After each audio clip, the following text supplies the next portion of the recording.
विभीषण का श्री राम को इंद्रजित की माया का रहस्य बताना। भ्रात भक्त लक्ष्मण जब श्री राम को इस प्रकार आश्वासन दे रहे थे, उसी समय विभीषण वानर सैनिकों को अपने अपने स्थान पर स्थापित करके वहां आए। नाना प्रकार के अस्त्र शस्त्र धारण किए 4 निशाचर भी, जो काली कंजल राशि के समान काले शरीर वाले युद्धपति गजराजों के समान जान पड़ते थे, चारों ओर से घेर कर उनकी रक्षा कर रहे थे। वहां आकर उन्होंने देखा महात्मा लक्ष्मण शोक में मग्न हैं तथा वानरों के नेत्रों में भी आंसू भरे हुए हैं। साथ ही इक्ष्वाकु कुल नंदन महात्मा श्री रघुनाथ जी पर भी उनकी दृष्टि पड़ी, जो मूर्छित हो लक्ष्मण की गोद में लेटी हुई थी। श्री रामचंद्र जी को लज्जित तथा शोक से संतप्त देख विभीषण का हृदय आंतरिक दुख से दीन हो गया। उन्होंने पूछा, ये क्या बात है? तब लक्ष्मण ने विभीषण के मुंह की ओर देखकर तथा सुग्रीव और दूसरे वानरों पर दृष्टिपात करके आंसू बहाते हुए मंद स्वर में कहा, सोम।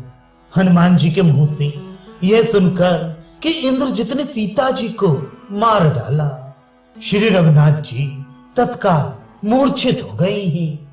इस प्रकार कहते हुए लक्ष्मण को विभीषण ने रोका और अचेत पड़े हुए श्री रामचंद्र जी से यह निश्चित बात कही, महाराज, हनुमान जी ने दुखी होकर जो आपको समाचार सुनाया है, उसे मैं समुद्र को सोख लेने के समान असंभव मानता हूं। महाबाहु, दुरात्मा रावण के सीता के प्रति क्या भाव है, यह मैं अच्छी तरह जानता हूं।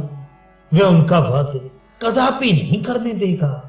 मैंने उसका हित करने की इच्छा से अनेक बार यह अनुरोध किया कि विदेह कुमारी को छोड़ दो, किंतु उसने मेरी बात नहीं मानी। सीता को दूसरा कोई पुरुष साम, दाम और भेद नीति के द्वारा भी देख नहीं सकता, फिर युद्ध के द्वारा कैसे देख सकता है? महाबाहु, राक्षस इंद्रजित वानरों को मोह में डालकर चला गया है। जिसका उसने वध किया है वह मायामयी जानकी थी, ऐसा निश्चित समझिए। वह इस समय निकुंभिला मंदिर में जाकर होम करेगा और जब होम करके लौटेगा, उस समय उस रावण कुमार को संग्राम में परास्त करना इंद्र सहित संपूर्ण देवताओं के लिए भी कठिन होगा। निश्चय ही उसने हम लोगों को मोह में डालने के लिए ही यह माया का प्रयोग किया है। उसने सोचा होगा, यदि वानरों का पराक्रम चलता रहा तो मेरे इस कार्य में विघ्न पड़ेगा, इसलिए उसने ऐसा किया है। जब तक उसका होम कर्म समाप्त नहीं होता, उसके पहले ही हम लोग सेना सहित निकुंभला मंदिर में चले। नरश्रेष्ठ, झूठे ही प्राप्त हुए इस संताप को त्याग दीजिए। प्रभु, आपको शोक से संतप्त होते देख सारी सेना दुख में पड़ी हुई है। आप तो धैर्य में सबसे बड़े चढ़े हैं, अतः स्वस्थचित्त होकर यहीं रहिए और सेना को लेकर जाते हुए हम लोगों के साथ लक्ष्मण जी को भेज दीजिए। ये नरश्रेष्ठ लक्ष्मण अपने पहने बाणों से मारकर रावण कुमार को वह होम कर्म त्याग देने के लिए विवश कर देंगे। इससे वह मारा जा सकेगा।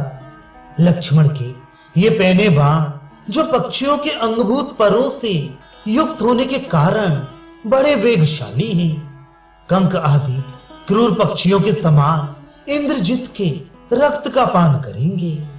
अतः महाबाहु, जैसे वज्रधारी इंद्र दैत्यों के वध के लिए वज्र का प्रयोग करते हैं, उसी प्रकार आप उस राक्षस के विनाश के लिए शुभ लक्षण संपन्न लक्ष्मण को जाने की आज्ञा दीजिए। नरेश, शत्रु का विनाश करने में अब यह कालक्षेप करना उचित नहीं है, इसलिए आप शत्रु वध के लिए उसी तरह लक्ष्मण को भेजिए जैसे देवद्रोही दैत्यों के विनाश के लिए देवराज इंद्र वज्र का प्रयोग करते ही वह राक्षस शिरोमणि इंद्रजित जब अपना अनुष्ठान पूरा कर लेगा तब सम्रांगण में देवता और असुर भी उसे देख नहीं सकेंगे। अपना कर्म पूरा करके जब वे युद्ध की इच्छा से रणभूमि में खड़ा होगा उस समय देवताओं को भी अपने जीवन की रक्षा के विषय में महान संदेह होने लगेगा।